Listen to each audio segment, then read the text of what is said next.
Kansas City Chiefs were one of pro football's finest teams. They appeared in 2 Super Bowls, hammering the NFL's Minnesota Vikings in Super Bowl IV in January of 1970.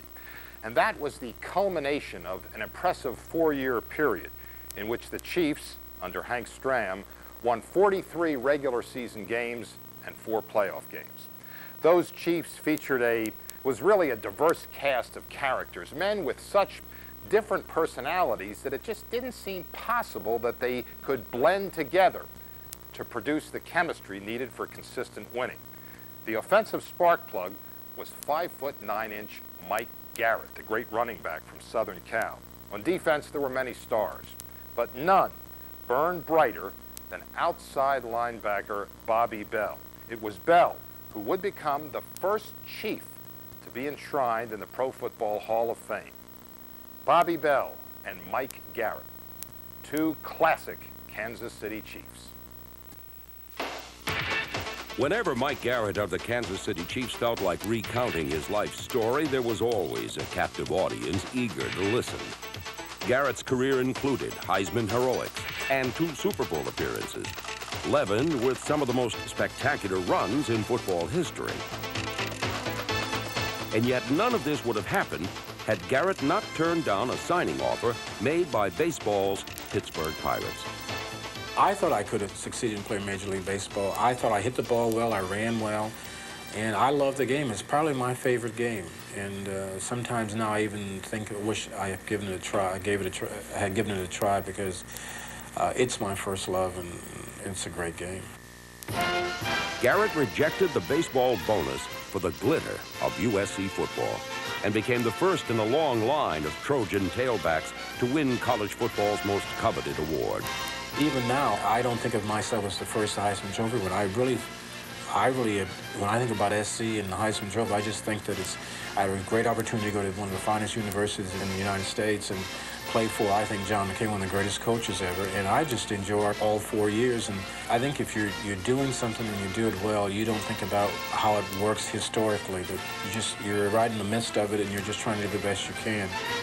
While Garrett's best earned him a Heisman, it didn't overwhelm pro scouts who questioned his diminutive size. Despite being drafted by the hometown Rams, Garrett chose the Chiefs, who waited till the 20th round to select him.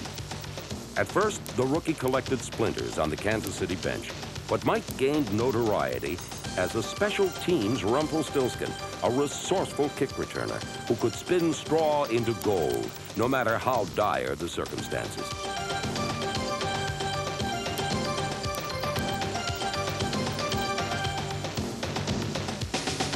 Mike Garrett, a guy that I played with back, he and I were rookies together in 1966 in Kansas City.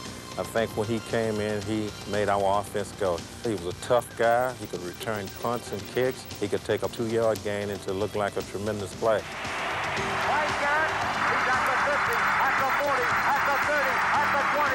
He's going, he's going, he's going! My proudest moment was making it as a rookie. I was drafted the last draft in the AFL draft, and I was drafted number 2 for the Rams. And many people that year thought I was too small to make it. And the greatest thrill I ever had in pro ball was after my rookie year saying, damn it, I made it. I proved I can play this game. And that was very exciting for me. Garrett was named 1966 Rookie of the Year, and then capped off his inaugural season with perhaps the most electrifying run ever witnessed in an AFL championship. That was a playoff game my rookie year against Buffalo. It was the AFL championship game, and where I swept to the left, and it was in kind of a muddy field, and I couldn't get around in, so I reversed field and came back and went up to the center of the field for a touchdown. And that was a game I felt very good about because we were playing against the Buffalo Bills in '66, and they're the best defensive team in the AFL. Neither the Bills or any other defense in the league could stop the manic moves of football's smartest, most resourceful running back.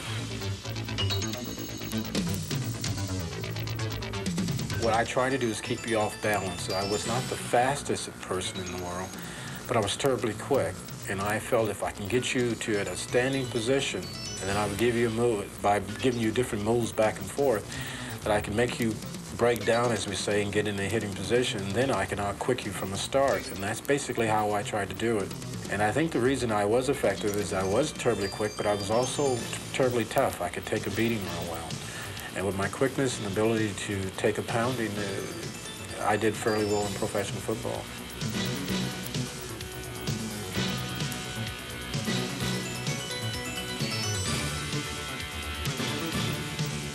I consider myself as a fighter, and that's my strength because I wouldn't quit. I was a lot smaller than the other guys I played against, and so one thing I couldn't show was I couldn't show that I was ever going to quit, so I had to fight every second on the field. Off the field, the fighter was a gentle, compassionate man who devoted much of his time to the children of the community in which he lived. One thing you can apply about professional football to other things in life is that when you're out there, everybody's afraid. And the one feeling I wanted to create more than anything else is that they weren't afraid, that they could talk to me and that I could talk to them. There was not a football player in front of them, nor was that Mike Garrett in front of them, but that was a human being trying to relate to them, and just a nice guy who treated everyone fairly. Okay, now the last point is this right here, and this is when the baby is born. And just think, we're all born that way. Carmen was, and Todd was, and would you believe I was born that way too? But I was. It's the most beautiful thing that we have, and we must respect it because it is the most important thing we have, is that mutual love between two people and giving birth to a child. Garrett himself was a creator of beauty every Sunday, crafting hard-driving, circuitous runs that put the Chiefs on the straight and narrow path to a world championship.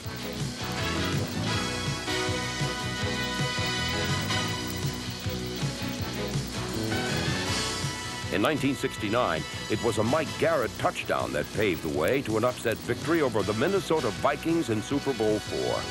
65 toss power trap. Look for 65 toss power trap. Third down and 5. Running play coming to Garrett on a trap. Touchdown! Garrett scores for the ball. We just took it to them. We just played very physical football, and I thought we out-physical Vikings that are noted for being very tough people. And I think after the game, people had to say the Kansas City Chiefs were one of the toughest football teams that ever played the game, and I felt very proud of that.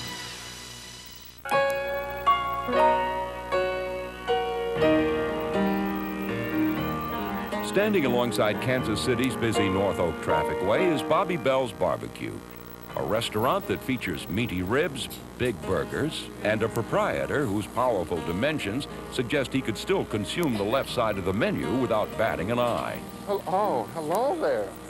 I know you, don't I? Huh? Yeah. I haven't seen you for a while. Where you been hiding?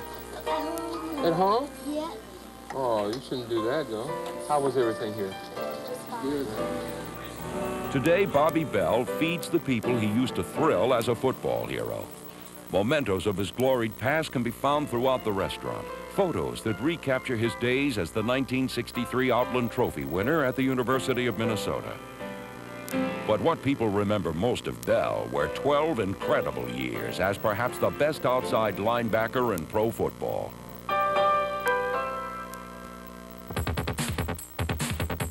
From the very first day he suited up for the Kansas City Chiefs, Bobby Bell seemed to be blasted out of a cannon, scoring direct hits on any target with a football.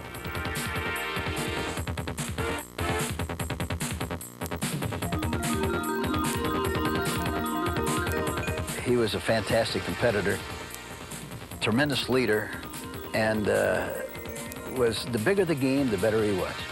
I've said many times, I don't think there's anybody that I've ever seen that could play any position on the football team and you could still win big with that particular player. That's where Bobby Bell was. He snapped, he played center, he played defensive tackle, he played defensive end, played linebacker. We deliberated about him being a safety or a corner when he came up with us when he got out of college.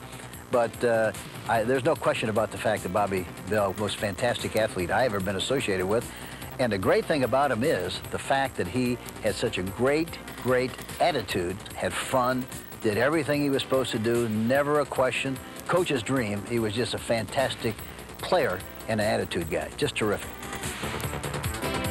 Bell always stood out in a crowd, even when Coach Stram insisted the entire team wear uniformed blazers when traveling on the road. We were dressed in these real loud red coats, black pants, and standing out in front of the hotel. We all looked like, I mean, we were in a contest or we had some kind of conventions going or something, you know.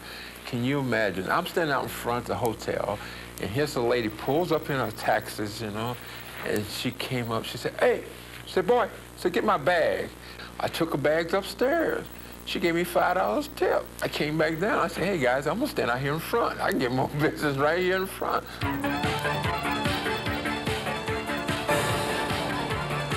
At the front was where Bobby Bell always seemed to be. Besides starting on defense, Bell was a special teams regular, even though he was a perennial All-Pro. We came to play the game. If you'd gave them $10, they'd have played the game. I mean, I told several people that I would probably pay them because I wanted to play that bad. We had guys that would want to fight you. They'll fight you on that field. When you got good players around you, you can do things that other players cannot do. Few players can match Bell's achievements. 8 straight All-Pro selections, 6 AFL All-Star games, and 7 Pro Bowls. Numbers that added up to a trip to Canton, Ohio. But Bobby Bell was not a football player. Bobby Bell was a man who played football. Football is what he did. It's not what he was. He has the star redeeming qualities. Something special.